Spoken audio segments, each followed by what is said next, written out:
No, what I have is noticeable is I'm hyperverbal. The three symptoms that I have: hyperverbal, hypersocial, and hypersexual. And then so I've had throughout the years different psychiatrists try to put a diagnosis on that, and they've had dispute about it. And I cry. I do cry. I'm sensitive. I cry. And then friends of mine tell me, Zeke, there's nothing wrong with you. You're just eccentric. That's all it is.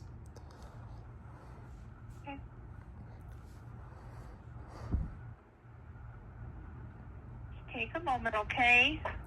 Thank you. Thank you. Thank you for understanding. Thank you. I've been exploited because I need to let you know this is the central issue. I need to let you know I've been exploited a lot because I'm submissive, because I'm an adult survivor of childhood sexual abuse. My mother has Munchausen by proxy. Her and I are the only remaining members of our family. We used to be 5 in this family. Now it's just her and I. And she's used all of us, all of our lives as torture dolls. You go on YouTube and search for doll syndrome, Till Swan. You will see what that is. And you look Jordan Peterson, The Devouring Mother. Those 2 videos describe what my mother is like. And to this day, she's been torturing me, and I've been attempting to get help for this and haven't been able to. So that's the central issue I need help with. Physically, the only thing wrong with me is that the hiatal hernia, which causes acid reflux, which is also, I've been told, the result of that lifelong abuse that I've gotten. Psychologically, I need a therapist, and I've been begging to find one since the beginning of this year who knows how to deprogram from narcissistic abuse. That's what I need. Groups, therapists, any resources to recover from narcissistic abuse. That's what I need, please. Okay.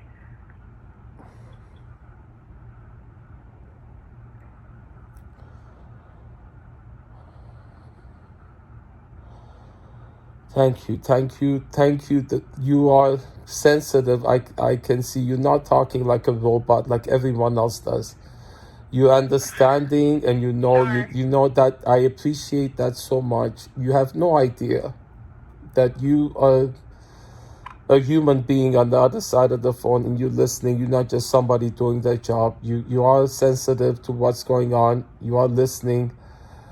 That is precious, and I commend you for that. Thank you so much. You're welcome. That we do need to find you a psychologist who can help.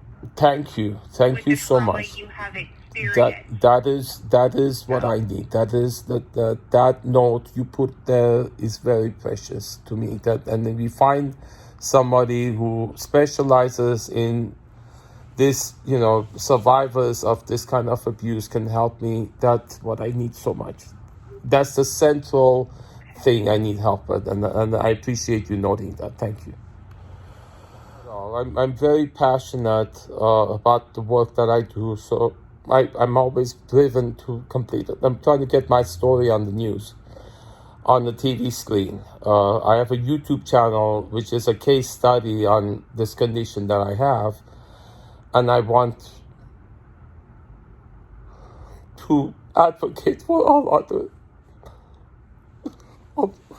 other victims of this kind of this families that have this. So I'm very driven, and the purpose of attaining that keeps me going. It's very motivating. So I have very much interest in completing my task.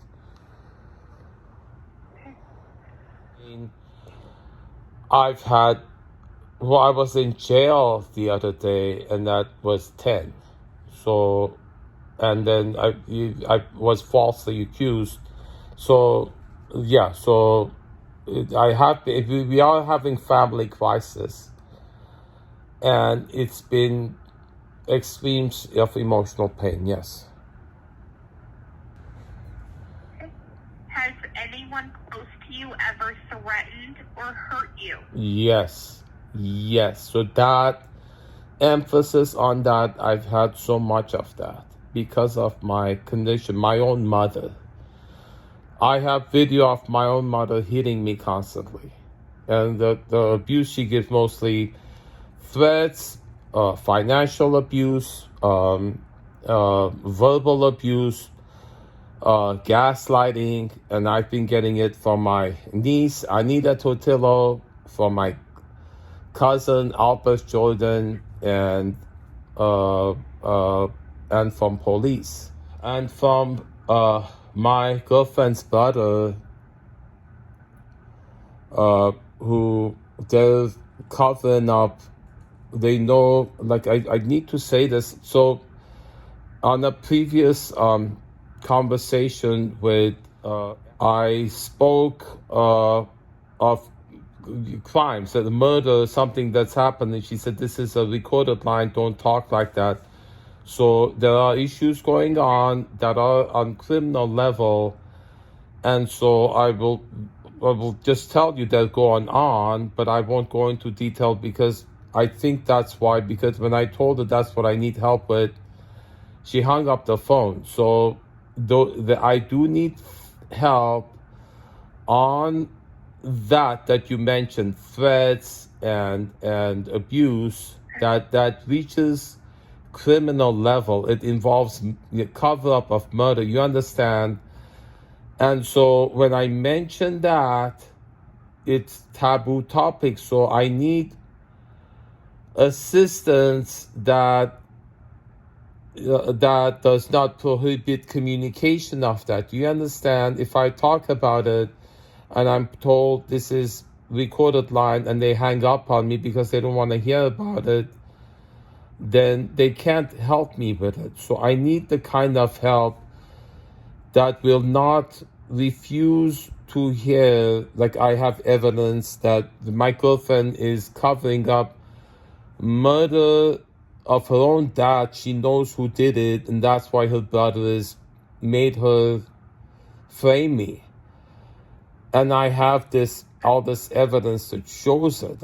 I put it on YouTube and I post it publicly for people to see, so they believe it. They see it with their own eyes. Go ahead. Have you gone to the police with this information? I know you don't have they don't have the best track record with how they treat you. Yeah. But have you taken it to the police to Yes. see if there's anything that they can do? Yes. So this is the very crucial point that I need you to understand. The police, the two local police stations that are involved, intentionally refuse to help because it's in their interest. I have video of me reporting it to them. I've submitted emails. I do make every effort to communicate to them. They are intentionally refusing to take the reports that are, false reports that I've made to police. There've been false arrests made. They are intentionally refusing to help. And then what you go ahead. Go ahead. Have you taken it up a step and reached out to the mayor or, for example, a sheriff's department? Sheriff, those are the things. So I need to I've been attempting to reporting to sheriff and to I've gone to the city council. I've gone in front of the city council at the dog park when I was posting flyer about it and reporting in the dog park Facebook page. The administrator of the Facebook page of the dog park kicked me out because I was reporting it. And then I've reported it to the people you report to about police corruption, and I have video of that report. I have an entire playlist on my YouTube channel of all the officials I've reported it to. And the response I get, like example of a response is, I was told, this is above my pay grade, this is a societal matter. So there's cover up. There's cover up. Look, may I just tell you what it is? May I just tell you what it is? Because I'm scared to, because on previous communication often lady told me this is recorded line and she hung up. So if you give me permission, I will speak it. So I'll just speak it. I'll just speak it. And you don't need to say anything, and I don't need you to do anything about it just to hear it. Because a lot of people keep telling me I'm not a lawyer, I can't help you. I just need to speak it. I was targeted intentionally for a squatter scam. A squatter moved in October 2020, and I find out that she targeted me intentionally because police, who are a lot of them veterans of the wars of Afghanistan and Iraq, have they don't like people who look like me, the people who crashed into the World Trade Center. So there's that sentiment. So because they can't put like Arabs into a concentration camp, they can't get away with it. They attack individuals who look like me by covert means. They disguise it as a tenant-landlord dispute, and they persecute this person, and then dark psychology methods are used. When you go to the police, they say that's not in the penal code. They're not allowed. So the police actually support a squatter who brings drug dealers and prostitution clients into a room, into the house of my house, the landlord, and the police say, if you don't let her bring her visitors, which she has a right to do so as a tenant, we will arrest you, meaning me, which is the landlord, even though I had restraining order against her. So I have them on camera lying repeatedly, refusing communication in order to support. And when I reported to them, I took to them her drugs and drug paraphernalia. They refused to enter the room where she was performing these drug transactions in my house with drug dealers. They said she has Fourth Amendment right of privacy. But one officer did tell me that law doesn't apply to me. That only applies to police officers, uniformed officers. Of evidence that I have that the police are support drug dealers who occupy a house in order to gain that house for themselves to use as drug dealing base for their gang. That all of that is documented, public videos. It's not just secret I'm keeping, it's just people who, like an ostrich, it's a societal taboo. The fact that people say, I don't want to hear about it. The moment you show a cop will tell me that his body cam is public footage, public, what the name for it, public access, and then they don't want to see it. They say, well, the battery's going down, he runs away. When I show cops evidence of their superiors lying on camera, they run away. Cops run away because they're trained to cover up. City council members don't want to know about it. This is fact, I'm telling you, and I feel like that lady who made and when I make this comparison, people, and I won't even make it, there was a lady who had a diary of Anne Frank. This is societal taboo, that there's Holocaust going on, but it's being performed in a covert way so that it won't be recognized. Psychological torture is used instead of methods that were used in the past in order to conceal the pain that is inflicted on individuals using the help of the authority of police, the abuse of police authority. So this is very, very harsh truth. It is a truth, and I've documented it. And I know you're not allowed to, but I'm just speaking the website on which I have the YouTube playlist that has all these videos, wakeupamerica.world, WORLD, all lowercase, wakeupamerica.world. And then that's available for anyone to see. Everything I've told you that you have the recording of, I give permission and consent that it be shown publicly. I claim no privacy for that. I make everything I do public because I want the world to know. I know you're not allowed to, or the job won't allow you, but I give complete consent for everything I'm telling you to be posted publicly or be told to anyone.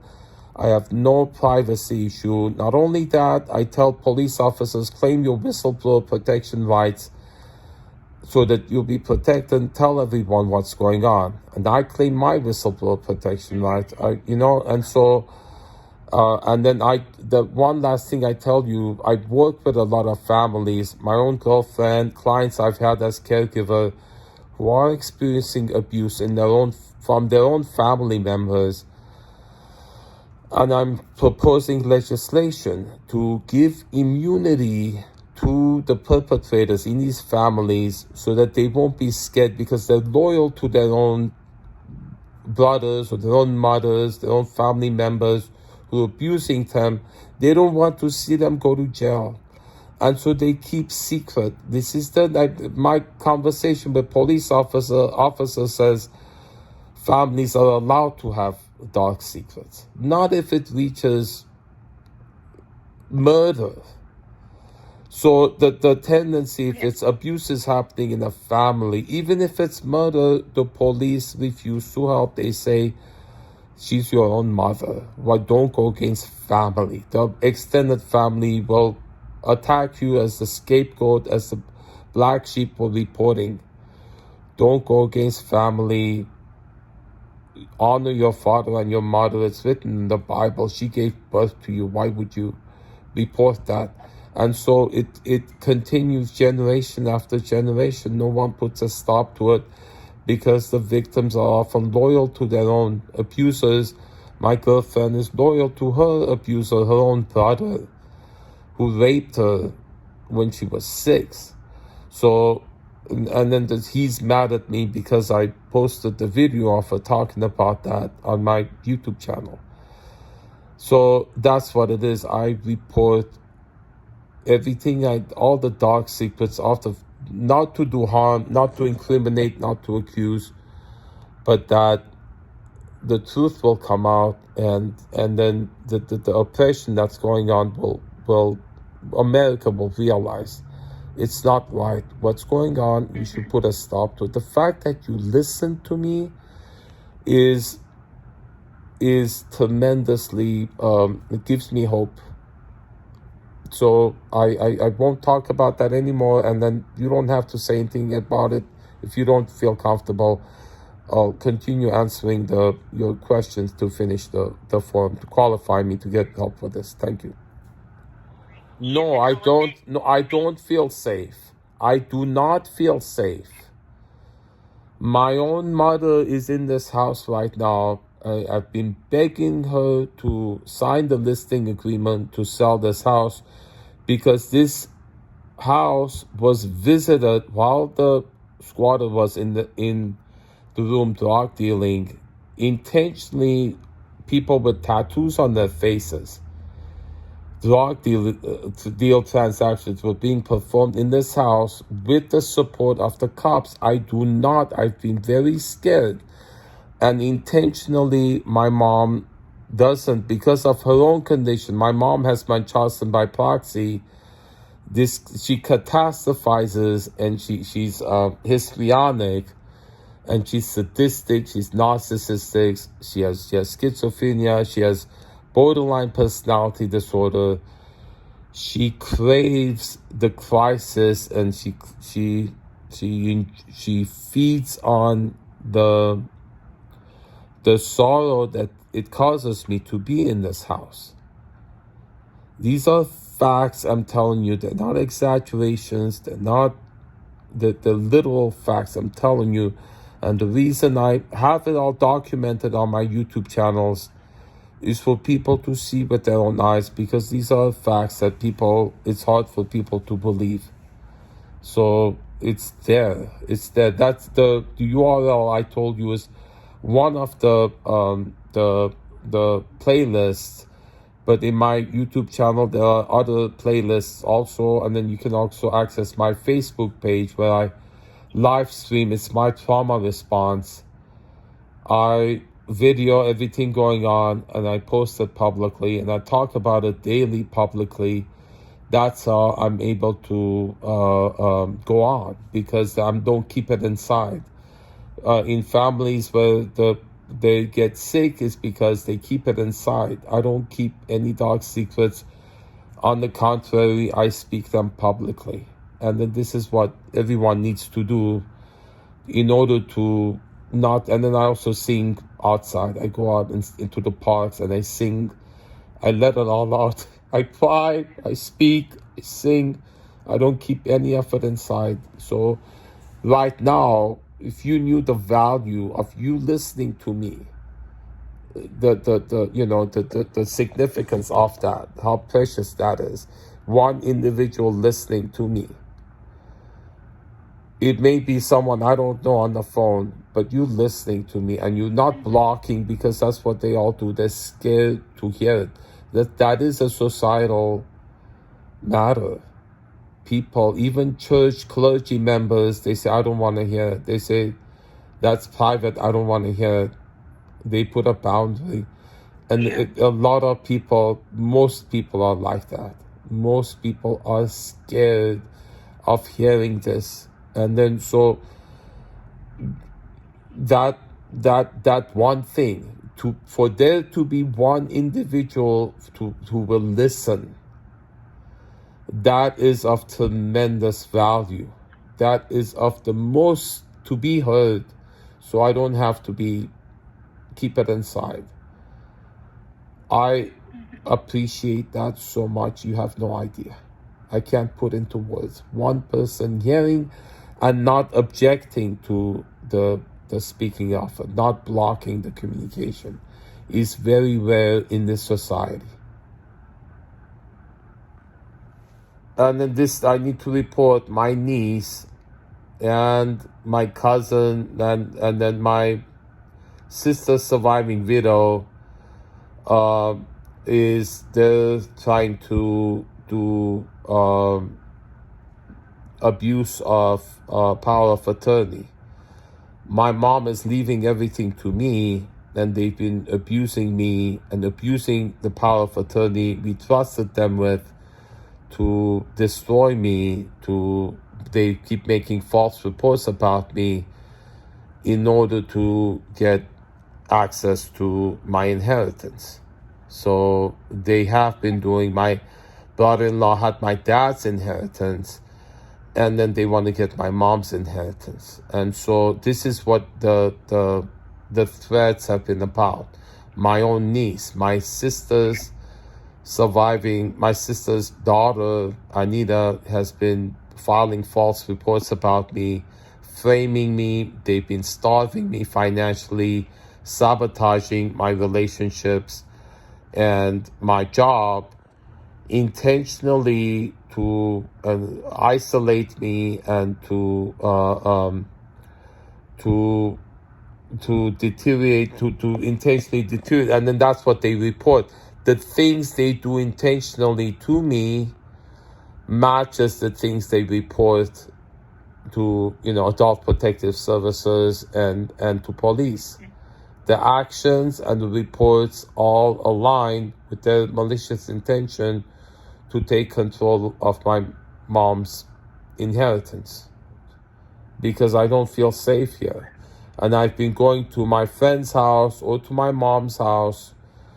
And then both those places I've had police visits to discourage me. I've had efforts made to intentionally that I do not have. And then all my mom has to do is sign the listing agreement to sell both of these houses, the one she lives in, the one I live in, so we can move out of the area, out of the city. So after 4 years, I can have break. I want to live in nature. Can easily be done. All she has to do is sign the listing agreement and we move. That's all she has to do.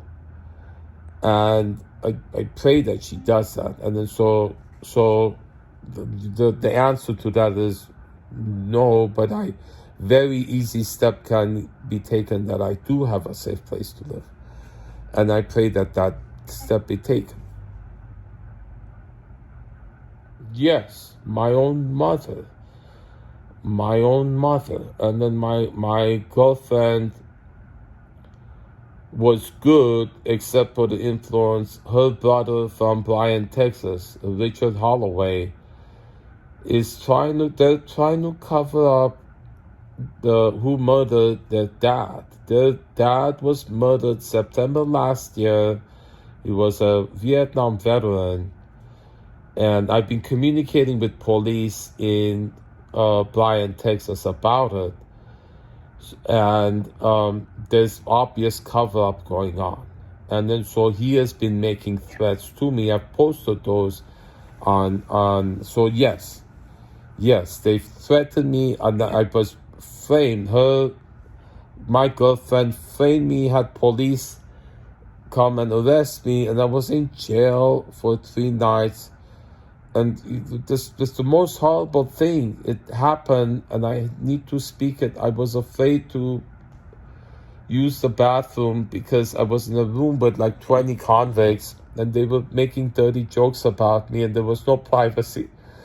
I couldn't go to the bathroom because there's no toilet there. I can't go use it because there's no privacy. I had to hold it in because they're all there joking about me.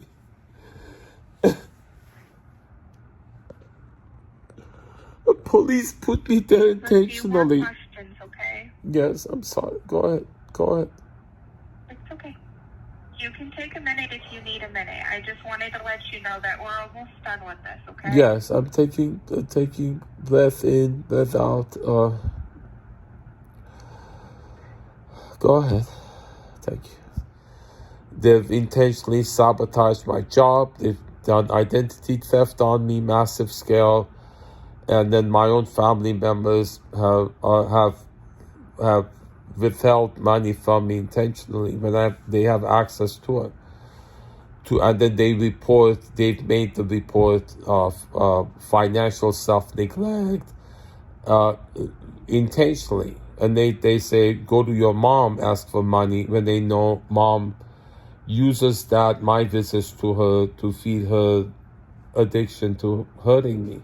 A sadistic intention to hurting me in ways that are,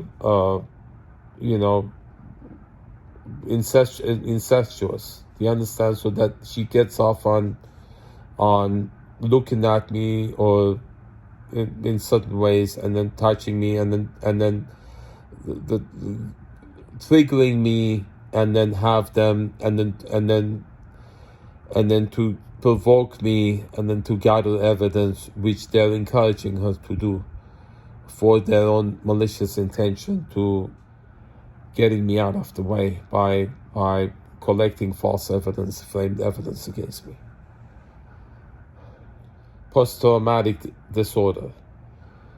Because of it, it's been done intentionally to create that by the squatter and also by family members intentionally, because that's why it was targeted initially. So because I'm the beneficiary of my mom's 2 houses, the squatter came here, and then the family members, extended family members, using the exact same methods as the squatter for the same purpose, to disqualify me so that they can take over. So, and then they poke at the same sore over and over. the exact same thing, the false reports they keep doing, and the police are helping them because that's what police do. When it fits their agenda, what they want to do, they support the abuser or the scammer, and that's why there's prevalence of scamming and abuse, because police prefer to help the abusers in any situation rather than the victims. I go on and on about it, as you noticed, and I am very articulate, and I do love speaking. So that's the one thing. I love doctor asking me questions, and I get an opportunity to speak those answers. My girlfriend, she didn't like it at all because it would bring up, she would have to answer about abuse she's gotten. It would make her cry every time, and she would be hurt she hated it. But then people need to hear what's going on, and the stuff that needs to be spoken, the people who need to speak it won't because they're ashamed to, or they're scared to, or it just hurts too much. And then the people who need to hear it are afraid to listen to it, or they won't tolerate to listen to it. You understand? So, dark secrets. My family has a lot of dark secrets. So are the people I've worked with, and so are my people I've been in relationship with. And this is my YouTube channel documents what that's like. That's what needs help. Putting people in jail doesn't help. It makes them angry, makes them come out and do worse things. Is maybe a deterrence in some way, but it also traumatizes. The woman who was squatting in my house had 14 arrests on her record.